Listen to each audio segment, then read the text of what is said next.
আপোনাৰ নামটো কি? শ্বাহ আলম।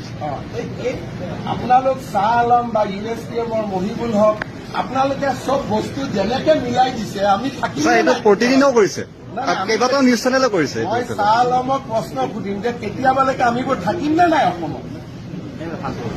আমাক থাকিব দিবনে নাই? কেতিয়াবা এই কথাখিনি কব। কেতিয়াবালৈকে আমি থাকিব পাৰিম নে নাই সেই বস্তুটো শ্বাহ আলম মহিবুল হকে আমাক বুজাব লাগিব না, হয়নে? কালি আইন আহিল।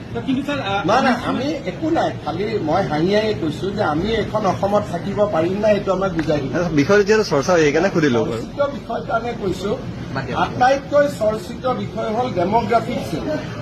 গতিকে শ্বাহ আলম মহিবুল হকে হিমন্ত বিশ্ব শৰ্মা, ৰামেশ্বৰ তেলীক থাকিব দিব নাই এইটো কেতিয়াবা ডিছকাছ কৰিব।